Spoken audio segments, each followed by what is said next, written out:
Okay, hello. Good evening, everyone. Oh my gosh, how is everybody feeling? I'm really struggling with this energy right now. There's just so much information coming in and so much energy, and it's honestly more than my mind can handle right now, is what it feels like. It's just very overwhelming. Even as I was planning the live, it was just kind of like there was just so much coming in. Yeah, so let's see how this goes. I think it'll be good.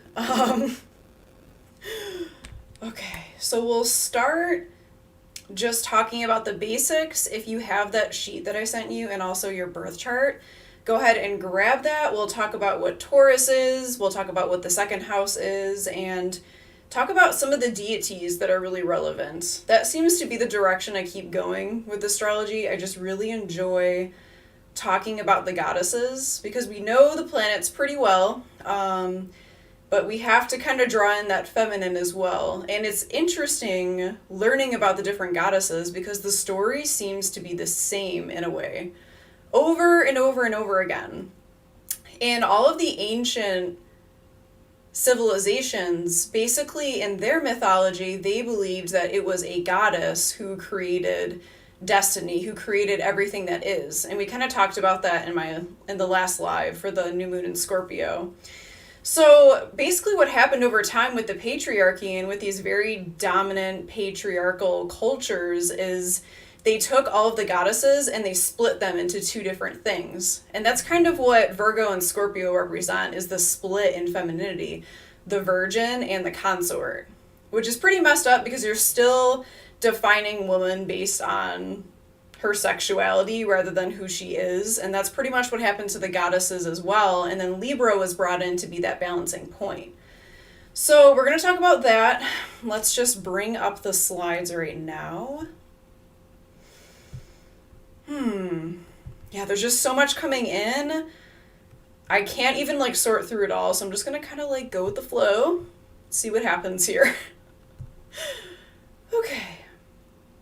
All right, so what we're going to talk about mainly is the Eye of the Gorgon, aka Medusa. We'll talk about Pallas Athene and how they are both actually the same deity originally, but they were split later by the Greeks. The moon is conjunct Sedna, and basically what an eclipse is, it's literally a wormhole. It's literally like we start on one side and within a moment we shoot through the wormhole and end up on another side.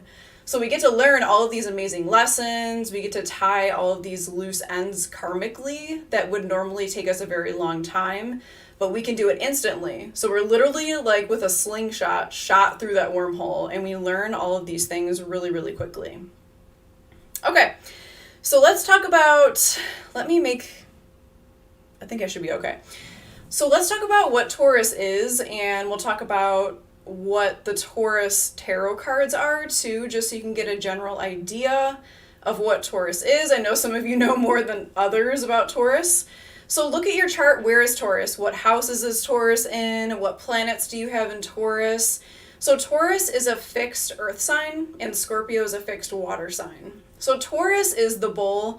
I put the title here as bull density because my teacher, Rick Levine, he always said that Taurus is the most dense out of the earth signs, and not dense as in unintelligent, but dense as in solid. Taurus people are very strong, they're very solid, they're very hardworking. They really can carry a lot on their shoulders. So much so that I found while I was teaching yoga that a lot of Taurus people, if not all of them, they always had this they had strong shoulders, but they always had some kind of upper back shoulder issue because they would just take on everyone's problems, all their family's problems, their loved ones' problems, and just carry them around just because they could, because they're strong enough to do so. So I'd always kind of make it a point in my classes and otherwise be you don't have to do it all yourself, but try telling a Taurus anything. They're going to do what they want to do anyway, for sure. And if you try to tell them what to do, they're going to do the opposite. Definitely one of my favorite signs, though, for sure. So fixed earth, the symbol is the bull, and that's what this is supposed to represent, the little symbol. It's supposed to be a bull head with horns. Taurus, there's some debate about if different zodiac signs rule different houses, but like that makes sense to me. Like there's 12 houses, there's 12 zodiac signs. So Taurus, in my opinion, rules over the second house. And what other astrologers will say, they're like, it's not a Taurus house, it's a Venus house. But like, I don't know. Anyway, so the polarity is also feminine, which Scorpio's polarity is also feminine, which means it's internal, which actually kind of surprised me about Taurus when I first learned that, just because they're so hardworking. They're very like outward in that they're always working towards a goal, but at the same time, like that hard work ethic, it has to come from within. It doesn't just like happen by like doing stuff, you know? Taurus stays true to their values. They are who they are no matter what. Very solid. Very, very solid in who they are. No matter what is going on around them, a Taurus is going to be who they are in that moment. No matter what. And I really respect that about them. They like to be working towards something. Doesn't even matter if they get to the goal. They just want to feel like they're being productive in the sense that they want to be working towards something. Anything. Literally just anything. If it's work related, it probably is. Even better. So Taurus rules family, values, your roots, work, and traditions a little bit. So while Capricorn is definitely structures and traditions in like a very traditional sense, Taurus is like your own traditions, like your own values, and it's very like personal, but it also connects you to, think of Venus connection. It connects you to your loved ones, your closest family members, your family, your best friends, your like just your like closest people. Okay. And yeah, they're fixated in whatever they are doing. So if a Taurus is working, they can work forever. They can work 16-hour days, 6 days a week in a row, and they'll just keep going and going and going. But once they stop, they're stuck. Like they are stuck in that. They will have a hard time getting off the couch. They just don't want to move. Trying to get them going again is really difficult, you know, just, it's like trying to literally get like a bull or a cow moving again, like get out of the grassy field, get back to work. But once they start working, they can just work forever, basically. And because Taurus is ruled by Venus, they're very pleasant. They're just pleasant to me. Everybody talks a lot of smack about all the signs. You don't really hear too much about Taurus. You just hear like, oh, they're stubborn and lazy. But like, that can really be said probably about any sign. But you don't hear too much bad stuff about Taurus ever, because they're just pleasant. They're very like grounding. There's something with the voice, because Taurus rules the throat, I believe, the neck. So there's something very calming, very, very nice and like earthy and soothing about their voices. I didn't look this up, but I almost want to see if certain singers have Taurus placements, because they just have like such a nice voice. It's very like, it's just like earthy and pleasant and like sweet, and it just makes you feel like, it makes you feel like Venus, like, I just want to relax now. Like this person understands, not really in like a Cancerian way. It's like different. It's just very, I don't know, I can't think of the word, but Taurus is great. Okay. So Taurus rules the second house, which is a Venus-ruled house. The other Venus-ruled house is actually the seventh house. So this is my birth chart. This is the second house I pointed to here. I'm using Placidus housing system. That's what I always used. Just because, I don't know, I've tried the other housing systems. There's like a million of them, and they just don't resonate. I know some of the other popular ones, I think it might be whole sign. It actually puts my sun, I think, in the 12th house, and I'm like, I don't know about that. I don't know if I feel that way, to be honest. There's no right or wrong. It's just whatever you resonate with. So the second house is your values. So this is the first house here. This is like the Aries Mars house. And then if you go around the zodiac in that order, starting with Aries, it kind of goes around like this. So if you don't want to follow that each zodiac sign rules a certain house, just think of what planet rules that sign, and that's what that house is going to contain. Which sounds like each house rules that sign. I don't know. I need to like ask somebody about that, because it just makes sense to put it that way. But you can believe whatever you want to believe, though. So this is the house of values, finances, possessions, material possessions, and family roots. So Venus rules this house. It's a very sensual house of physical pleasures. Not sex, that's more of the 8th house, but which is the opposite, Scorpio house. But it's more of like soft blankets, cozy furniture, good smelling candles or incense, delicious food with like the freshest, rarest ingredients. I'm just thinking of my stepfather, actually. Like, he's a really, really great chef. He's a Taurus. He likes like really nice like designer clothes and just like really good food. Taurus and the 2nd house, it's more of like the luxurious material possessions. And Taurus can be very, very frugal with money. So that's not a Venus problem, that's a Libra problem. Honestly. Taurus can be so, so frugal. My best friend is a Taurus too, actually. So they want comfortable clothes. I just thought of cashmere, like the soft, like nice, like expensive clothes, but they're very good at saving money too. But they're very good at spending it as well. But they work so much, like it shouldn't be a problem really for them. The comfort of financial stability and wealth. That's the 2nd house too. So the reason I'm talking about this house at all is because the full moon is in Taurus. So this is like the kind of stuff that will come up a bit of like material possessions. So Taurus with the Scorpio-Taurus axis, Taurus is like possessions. This is what is mine. Like, this is mine, that's yours. Now, Scorpio is the opposite. So Scorpio is what's mine is yours and what's yours is mine. And we're going to come together and literally bind our souls and like become one thing. And that includes possessions. So like you don't, like to Scorpio, you don't have your own stuff. Like what you have is mine now too. So that's the difference. It's almost like, which is kind of ironic too, because you would think that it would be the opposite, because Venus, which is like connection, relationships, that rules Taurus. But in the case of Scorpio being ruled by Mars, that's like the severance of that connection. That's like the having to leave the nest or having to cut the cord, burn the bridge to have that spiritual transformation like on your own. So you would almost think that it's the opposite, but it is not that way. I guess we should talk about the 8th house too. I don't even think about that. Like, oh yeah, there is another house in the full moon. We'll talk about that too. So Taurus, the 2nd house is also tranquility of spending time with close family members, your lover, your best friend, your husband, your wife, whatever, that kind of stuff. So that's the sort of things that will come up. I didn't make a slide for the 8th house, but the 8th house is spirituality. In a way, it's more of like the dark spirituality. It's death, transformation, sex, rebirth, binding contracts like marriage is a binding contract, or like inheritance, like a will is a binding contract. Things like that. So it's like the binding, like what binds you to somebody. While Taurus, it's more of like what you will share if you want to, but it's almost like Taurus wants to be very close, but when it comes to like their things, it's like there needs to be that separation. And that's kind of where like the opposite signs, they're not so different. It's so easy for me to see how Taurus and Scorpio are like so similar.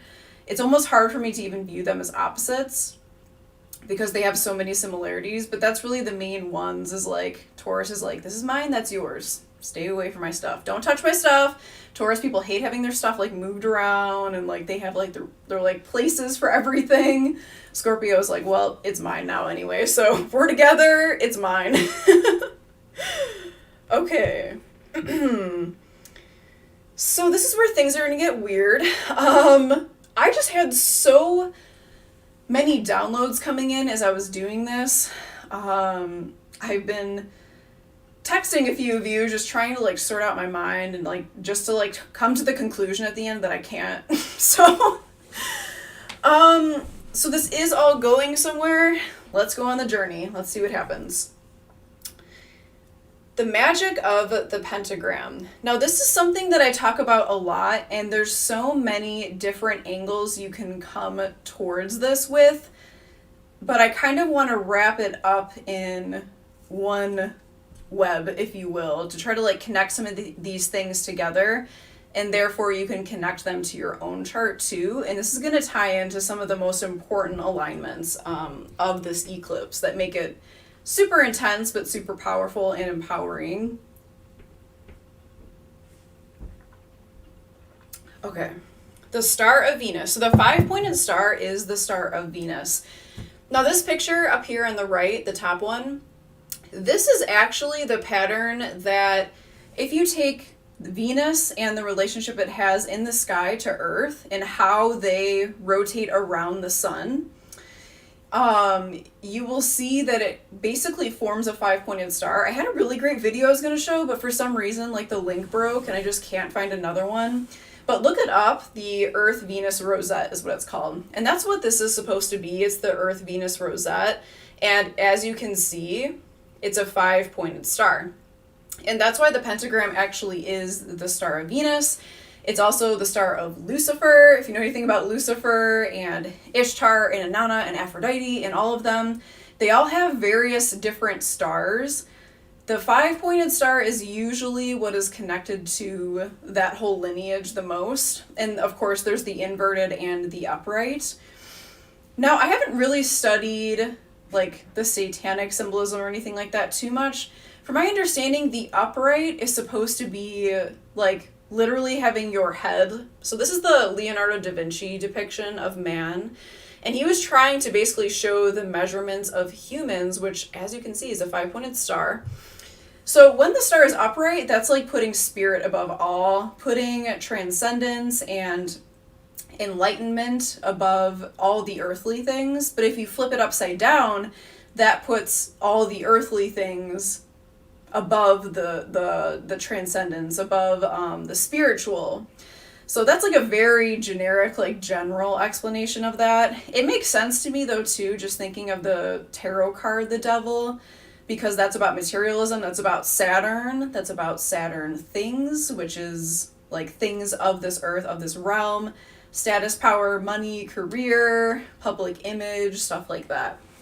So the 5-pointed star, the measurements of the actual orbits here and the star itself are very important because they actually contain the golden ratio too. Did I get everything in this page? So this actually right here, this is something I kept drawing. I just kept drawing this. I couldn't figure out what it was. I was like, there's some kind of movement here. And this has to do with the Algol alignment that we have on this eclipse.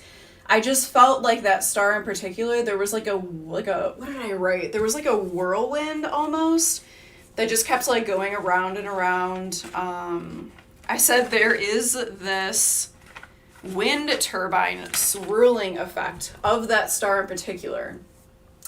And then I came to this realization that like the universe is a spiral because the universe wants to coil, like water wants to coil.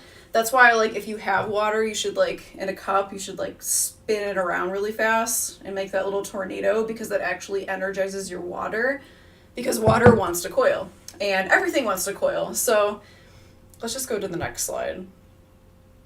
Okay, so the 5-pointed star within it contains the golden ratio. So the golden ratio is basically the pattern, the mathematics of how almost everything in nature grows in this like spiral pattern. So the Fibonacci spiral galaxy is an example. These are all flowers that I didn't grow this rose, but I grew these other 2 flowers. Everything wants to spiral and it all comes back to the 5-pointed star. It all comes back to Venus. Which is interesting because in astrology, what is Venus? Venus is beauty. Venus is what we find aesthetically pleasing. Venus is love. Venus is connection. So in a way, I feel that the golden ratio is basically this connection that we have in nature because we have it too. Like the number 5 is everywhere. It's in an apple. It's in our hands, our feet. It's literally written within the coding of everything in nature. So everything grows in this like spiral pattern, which immediately made me think of a snake and a serpent, right?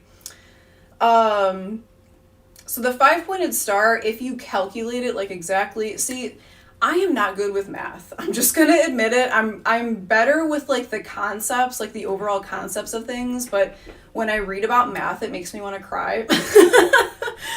That was like one of the subjects I just didn't do well with in school. I don't like that there's always an answer. I can't do that. No, it's not that I can't, I just don't want to be honest. So if you take the measurements of the five-pointed star, and if you take the measurements of the Venus and Earth dance around the sun, it does come out to the golden ratio. So this is some kind of like feminine creation code. Now this is really interesting because like I was saying, in all the ancient civilizations, they all believed that there was like an initial weaver goddess of some type that like wove creation. And it was always a goddess. It was never a god until later. I mean, there might have been like a few instances, but all of like the really famous civilizations like Sumeria, they believed that a goddess created creation. And of course, all this like Luciferian stuff going on too, they're trying to like bring that all back, and it's like making everything imbalanced, and that's like a whole other conversation for another time. Okay, golden ratio. All right, so this eclipse is perfectly aligned with the fixed star Algol, which is the eye of Medusa, the eye of the Gorgon,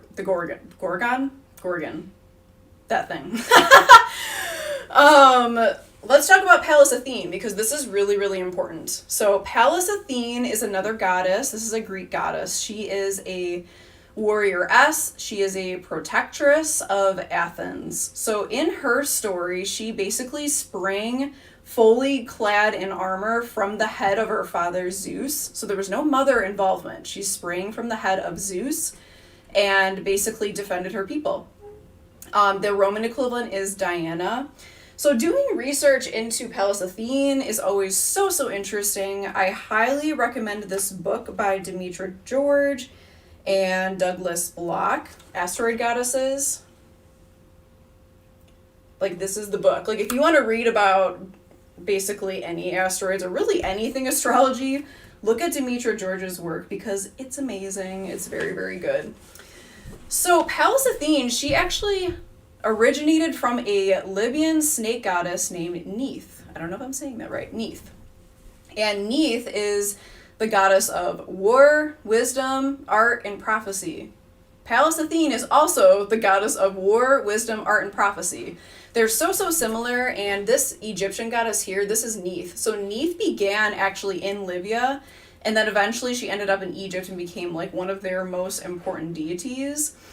And there's like this snake connection too, because Neith was very, very strongly connected to snakes, because snake and prophecy, snake and wisdom, they go together. In the ancient times, they used to ingest a little bit of snake venom, and it would induce like hallucinations, visions, prophetic visions, things like that. So there's like this connection here. And also Neith was another weaver creatrix of the universe. We talked about this last live about all of these lost creation myths. And in this book, she does talk about how it was on purpose that those ancient goddesses who created the universe, those stories were purposely suppressed. So it's really hard to study these like creation goddesses because literally the patriarchy purposely tried to like stuff those stories down, and then it became flipped. So in Egyptian Neith's story, she basically is the one that birthed Ra, which is the sun god. So somewhere along the way, by the time we got to ancient Greece, they switched it, turned it into Pallas Athene, turned Neith into Pallas Athene, and then Pallas Athene sprung from the head of Zeus. So see how that happened? It like literally became flipped over time.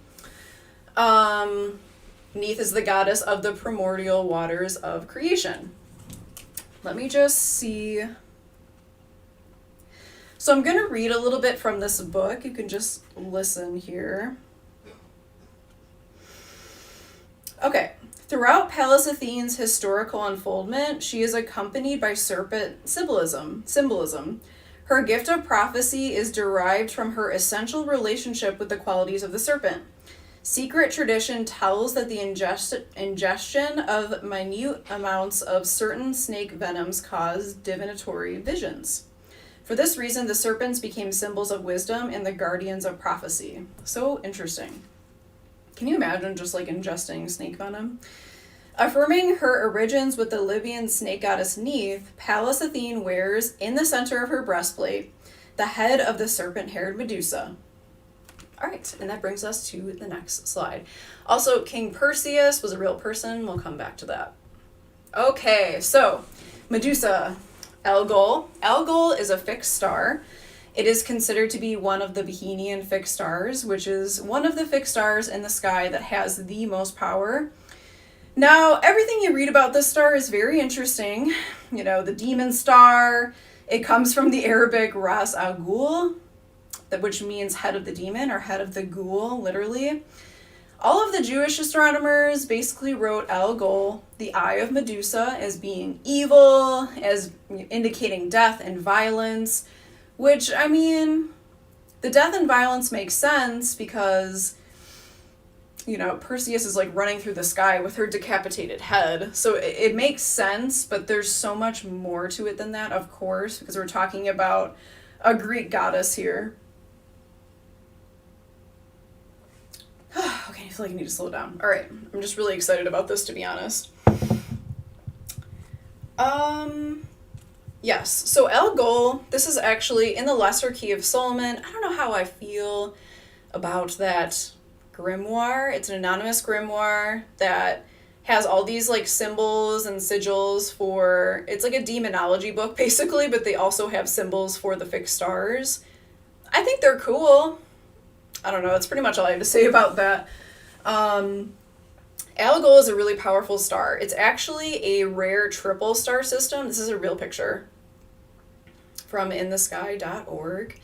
So there are two stars that move really, really quickly around each other, and they actually eclipse each other. I don't remember exactly how long. It's like every 2 hours or so that the stars end up eclipsing each other. So when you look at this star in the sky, it looks like it's like winking or blinking because it grows like dimmer and then it grows brighter and dimmer. And the ancients knew that, and that like stood out to them. They noticed that. The ancients knew way more than we give them credit for, that's for sure. I was just watching this video about ancient Ireland, and they're like, here is this huge ancient tomb where all of these deceased people were buried, and on the morning of the winter solstice every year, the rising sun shines light into this 60-foot tunnel and like illuminates the whole thing. They're like, which is weird because it was the Stone Ages and they were very primitive. Were they though? Like, I think they knew so much more than we actually think they did, obviously. I'm like, why is all that stuff just being like hidden from us? But okay. Algol is very protective, regenerative, and powerful. Medusa, in my opinion, is a goddess. She's kind of like a dark goddess. Now, she is the same as Pallas Athene. Originally, remember Neith?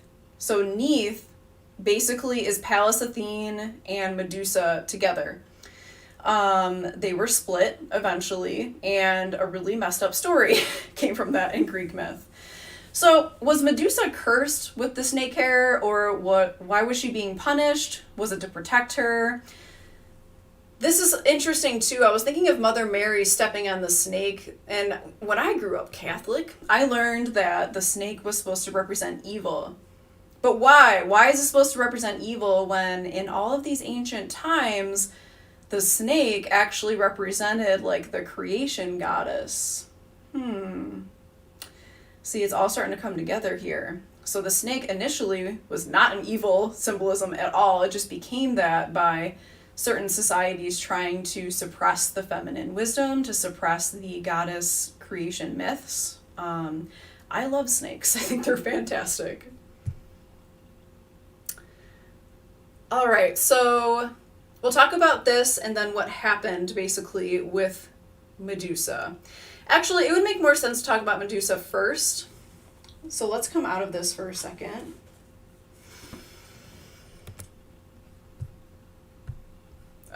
Sorry. Okay.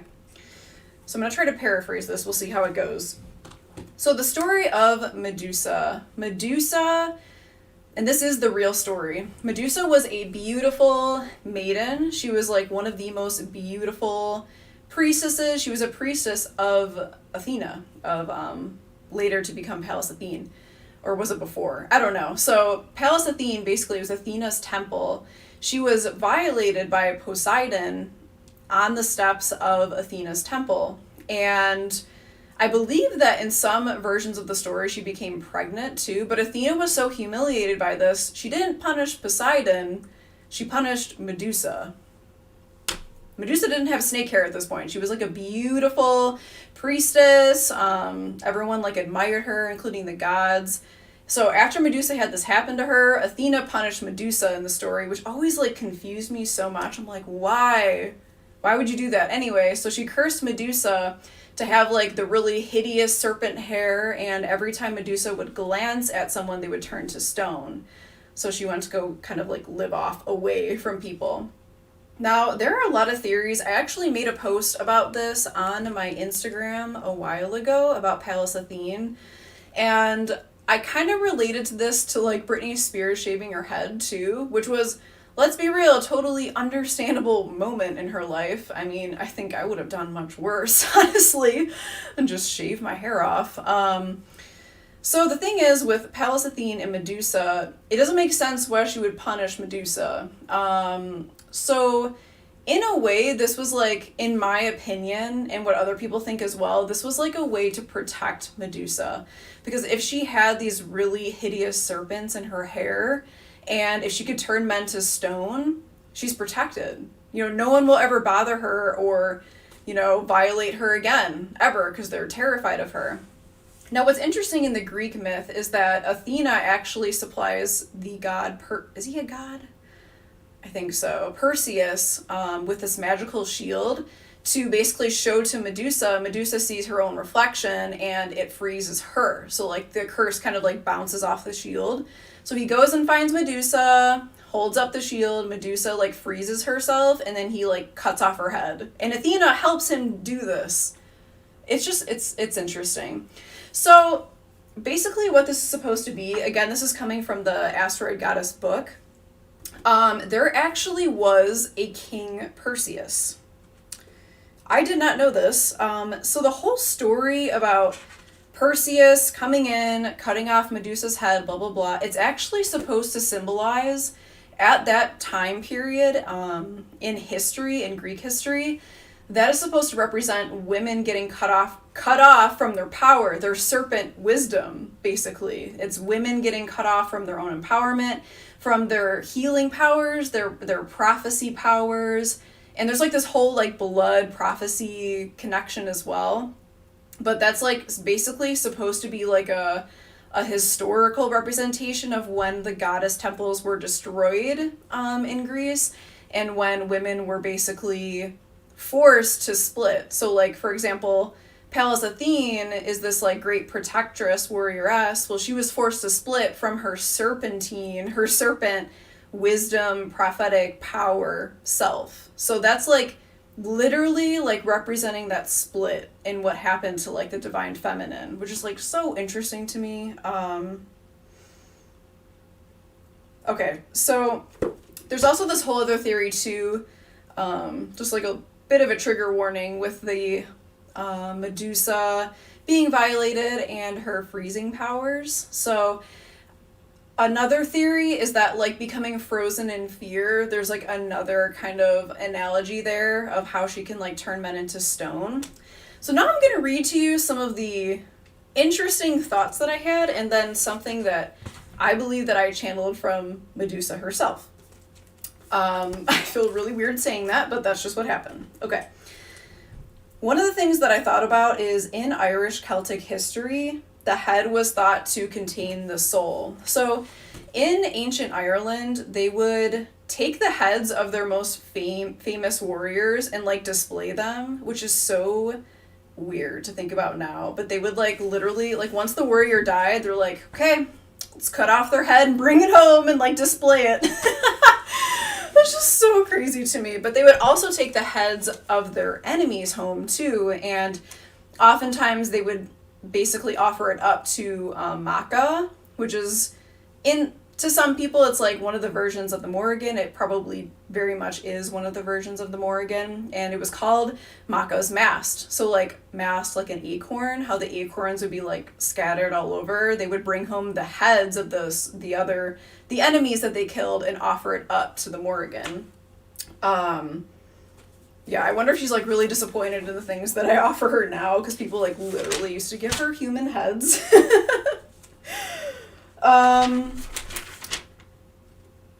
So Medusa's head being cut off is like transcending the physical.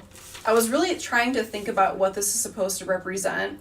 And I also, again, thought about all of that Christian and Catholic symbology, is that a word?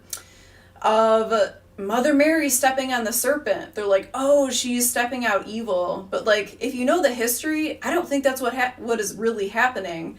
That's almost like the rejection, the feminine rejection of their own power, their own wisdom, their own healing capabilities.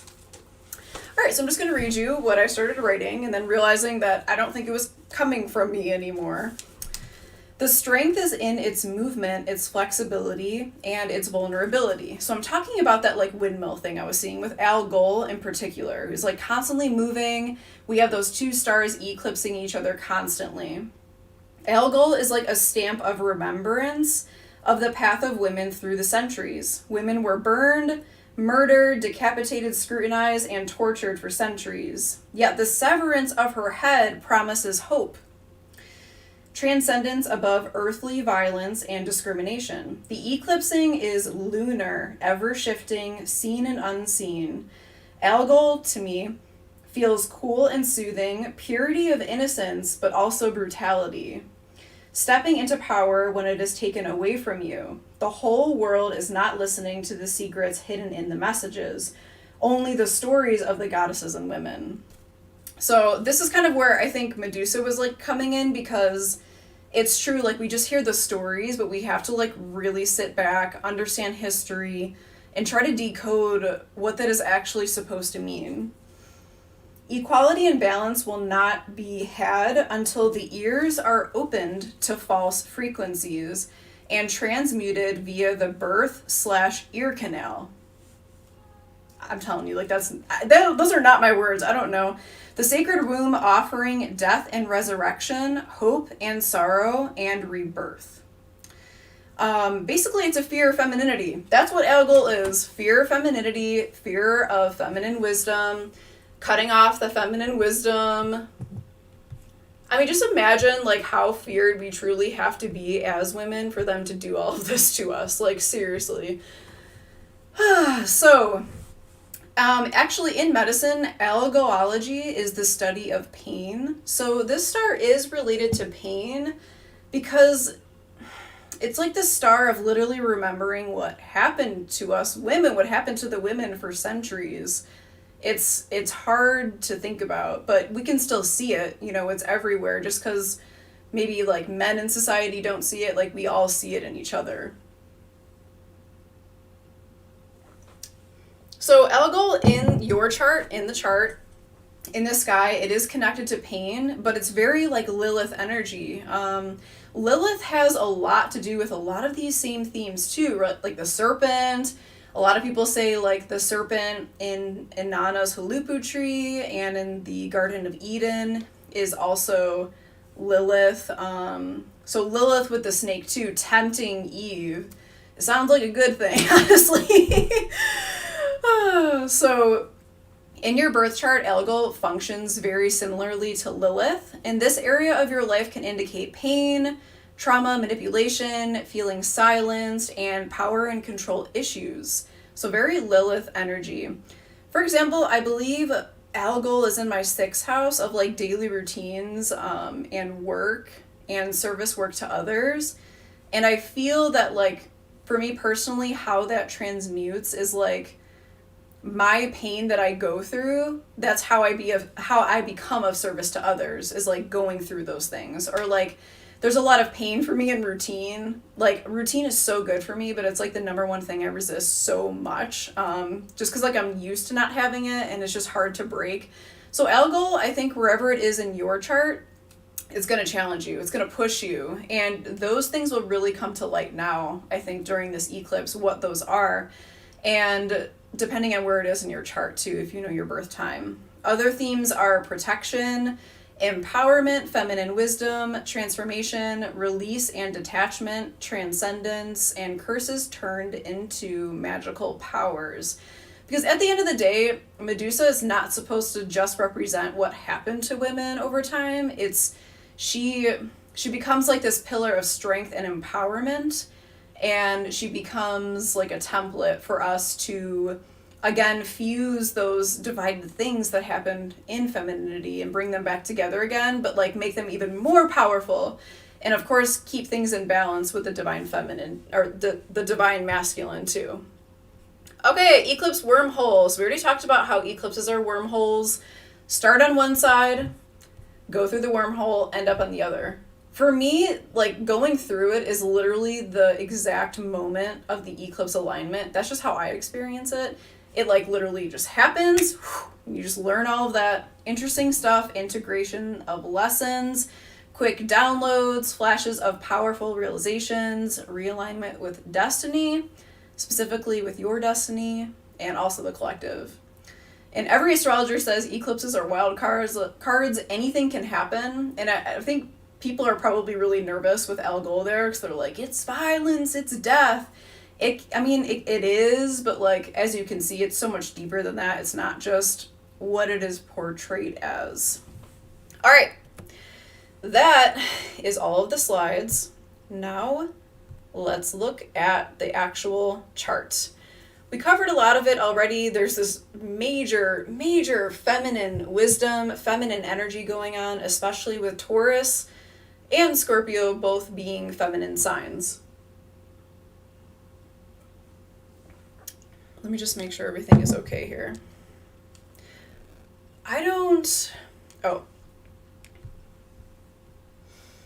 Everything good?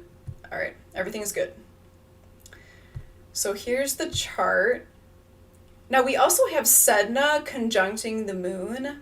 So we have Algol and we have Sedna conjuncting the moon. Sedna is, again, dark goddess energy, transmuting pain into power. She is the Inuit dark sea goddess, basically, who had all these horrific things happen to her, especially in her dealing with her father specifically, or other men. And she was able to use her really difficult, terrible circumstances to become this like overwhelmingly powerful goddess of the sea. So there's just this theme of dark goddess energy. Like, it is time for us to remember our feminine wisdom and just how powerful we are. And we're definitely getting there. It seems like as I go on that journey, I'm just like attracting in more people who are on that same journey, to the point where I don't even really know that many people anymore who maybe aren't on that wavelength, or I just don't talk to them every single day. And there's also a yod, it's not drawn in here, but Venus and Mars are actually sextile, and it's pointing towards, of course, Black Moon Lilith with these quincunxes. Okay, so the number one most important aspect of this eclipse is Venus trine Uranus. So Venus, our relationships, the ruler of Taurus, forming a harmonious trine to Uranus, which is also in Taurus. Unexpected changes, aha moments, revelations, things like that. This is going to be a shocker. It's going to be electrifying. It will, like, whatever you think is going to happen, it's going to be something totally different probably.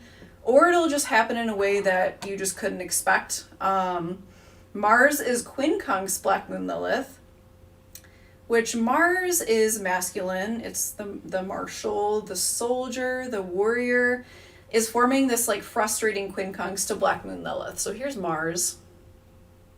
And again, you want to look at where these points are in your chart too, because it will tell you specifically how each of these things might manifest, but I still think it's going to surprise you.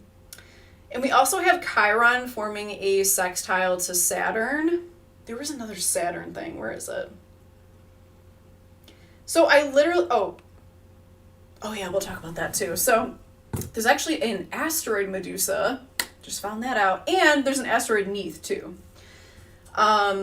There's like this masculine energy being suppressed, like being pushed back for once. It's being held in by Saturn. So this is like good guy Saturn. Saturn is like kind of holding it back, containing it, and helping us integrate this like dark feminine wisdom, like, back into reality. And of course, like, there's always going to be that inverted stuff that, like, tries to take it way too far, and, you know, with, like, Lucifer and all of that stuff, but we don't have to do that. We can bring it in this, like, healthy, balanced, divine way, because literally having these things in balance is, like, what got us here in the first place, so it doesn't make sense to me to, like, yeah, let's bring it back, and then, like, make it this, like, powerful, overarching theme. Like, that doesn't make any sense. Like, why are we going to do that? We're never going to be in balance. We're never going to be truly empowered in the way that we're, like, all meant to be together. Okay, what else here? So, speaking of the five-pointed star, if you can see these yellow lines here, these are quintiles. So, in astrology, quintiles are the same geometry as the five-pointed star. So, there's a lot of five-pointed stuff going on. A lot of five-pointed magic, creativity, creating something from nothing, creating just something that is bringing beauty, bringing connection to the earth. There's a lot of that going on. With Mars, quintile Pluto, that's interesting. I think, I just keep seeing a snake now, of course, but I think whatever we're trying to anchor in right now with this, like, dark feminine that needs to be brought back in, it's going to materialize really, really fast. And the things that are, like, have been opposing it for so long, I feel like they're being, like held back for a second so that we can bring in this, like, dark feminine wisdom. That's what it feels like to me. There's also a T-square. The sun is opposing the moon, of course. And it's pushing out towards Jupiter, which is expansion. Mind, body, spirit expansion. So, and it's in Aquarius. So, again, I just feel the same thing. It's going to shock us. Certain energies are being held back for once. Good. That need to be held back, that have been taken way too far. And we're going to have this opportunity to go through that wormhole for ourselves and realign with destiny. No matter what's happening out there with Saturn, no matter what's happening in society, we're going to be able to anchor this in. Because they can't stop the spiritual, they can't stop the emotional, the metaphysical. I mean, they try, like, don't get me wrong, for sure. They definitely try, and they do succeed a lot. But at the same time, like, we're so powerful too, and I feel like we're gonna, like, I don't know how to explain, like, there's, like, something really coming in, like, we're finally going to embody what we need to embody, like, it's going to happen. I don't know, I just feel it. I'm gonna pull up, so solar fire is what I use, and I'm really annoyed because there's, like, they don't have a whole lot of asteroids on here because there's an asteroid extension. And I don't want to buy it because I paid, like, almost $400 for this, and I'm like, really, you gotta buy the extension too? Like, come on, guys. So this is the same chart for the moon. It is set, I think, to Chicago, though. That's why it looks a little bit different. Yeah, it's set to Chicago. So there's actually a Medusa asteroid, and there's also a Neith asteroid, which is where Pallas, Athene, and Medusa came from. So of course, Medusa is in Scorpio right now at 7 degrees and 41 minutes of Scorpio. It's right here. So what's going on with Medusa? Oh yeah, Medusa is squaring Saturn. So again, brushing up against that, like, patriarchy, against the old way, against all of those structures that have, like, tried to suppress the feminine wisdom. It's just not going to work anymore. But the thing is, like, we can work with that. It's not, like, one above the other. It's like Saturn is, like, I think, holding the space and anchoring in so that that stuff can come in. But we just got to be careful, because knowing what we know about the people in power, they're going to try to, like, manipulate this whole thing and, like, create this, like, other inverted imbalance. I just feel it, and I'm becoming very frustrated by it. So we have to bring in that feminine energy in a balanced way. It's not like feminine above masculine. No, we got to find the balance. And Neith also is in Cancer right now, up here, which Scorpio and Cancer do trine. So they form a harmonious trine together. It's a bit wide, but they still are trine each other. And Cancer is the mother archetype. And Neith is semi-square the moon, and sesqui-square, I love that word, sesqui-square, the sun. So it's like we're remembering our primal roots, but but we're trying not to let that stuff get imbalanced and like out of control. Oh wait, this is not where I'm supposed to go. Here we go. Okay, so an hour is about as long as I want to do this.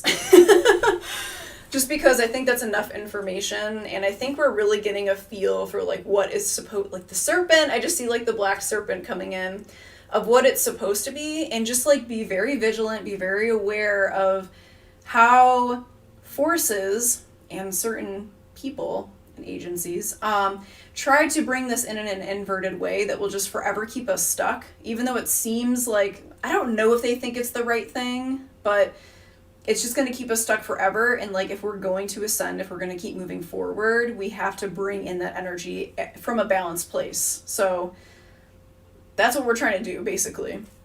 I pulled a couple cards. I kept trying to pull like traditional tarot cards. It just like straight up wasn't working. So I pulled some archetype cards and we'll talk about those. The first one I pulled is the Sustainer.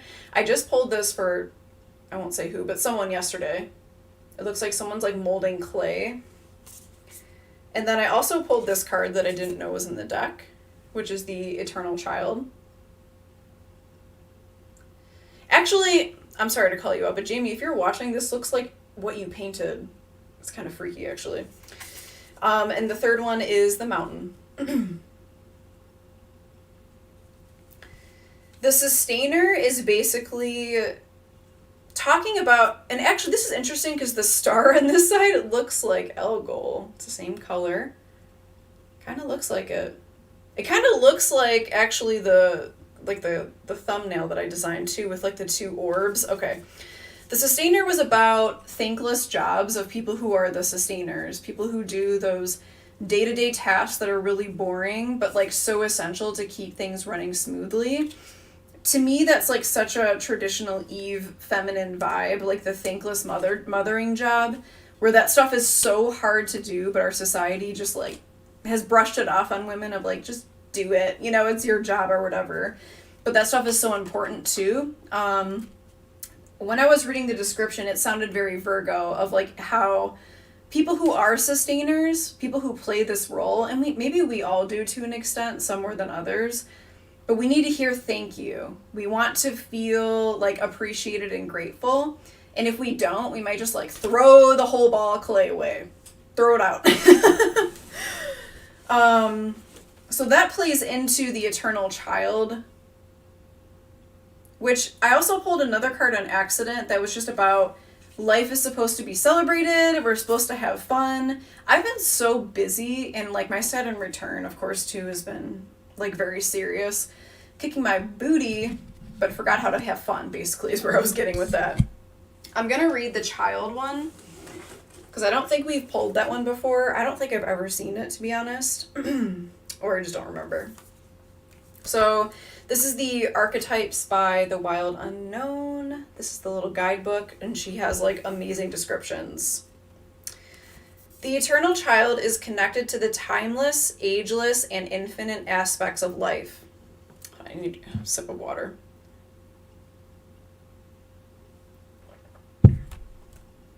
It is radiant and fearless and seeks joy above all else and at any cost. It struggles being bound to an aging body with physical limitations in a world that demands attention to detail and logistics. The Eternal Child wants to nix all rules and responsibilities and go beyond what others say is possible. It wants to return with plenty of friends to the land of the free, where divine wine and creativity pour from the earth and sky. We all want a sip from the well of eternal youth, and this makes the Eternal Child naturally popular, perhaps even famous. The Eternal Child glimmers. It reminds us of what is possible, what is magical about this precious life. So it also has on here about how celebrity culture is like obsessed with this to the point where it's stupid, honestly. So it says this archetype is so spirited that when its appetite for life isn't satiated, it seeks spirits and substance elsewhere. So it's also talking about addiction and how a lot of times addiction is like filling that void of when we're not actually just enjoying our lives and enjoying little things, which really makes sense like in our culture. Like, you gotta work, you gotta be productive all the time, and then everyone's like a weekend warrior, you know, like getting drunk every weekend. It could be because they're trying to fill this void of like working so much, you know. It's really unfortunate, but at the same time it's understandable, because that probably just like sucks the life out of you.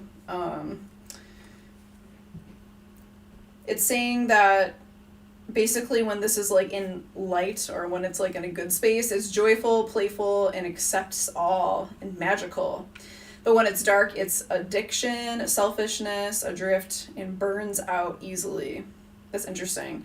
This is something that keeps coming up, like for me too, and for all of us it seems. Like, we gotta have fun. Like, as much as I love to research and like conspiracy stuff and everything, like it just gets depressing sometimes. I just gotta remember to like do something fun. Paint, draw. Someone posted in the Discord about painting and like letting their inner child play. Well, like, how perfect is this? Oh my gosh. Alright, that is pretty much all I have for you guys. Enjoy your life. Enjoy the only life we have in this body at this time. This other card I pulled, it has... they kind of look like a bunch of sparrows. It's talking about celebrating life, celebrating death, celebrating everything in between, and live each day as a celebration. Yeah, we need to like have fun. We gotta celebrate things. This is how it all work. I feel like I'll understand that after my Saturn return, but now that Saturn's just like hovering near my Saturn, I'm just like, everything's serious. Everything is work. Is this how you Capricorn placement people feel all the time? Okay. All right. I hope you guys have a wonderful eclipse, and just go with the flow. Be like the pelican, just floating through the waves, float through the emotions, and just let yourself get shot through that wormhole. Excited to see what happens for everyone. We're all going to be on that same vibe for sure. Okay, thank you so much for watching as usual. You can like it, you can share it too with like people who are close to you if you want to. That link, it will continue to work. Okay, all right, goodbye everyone. Have a good night. Have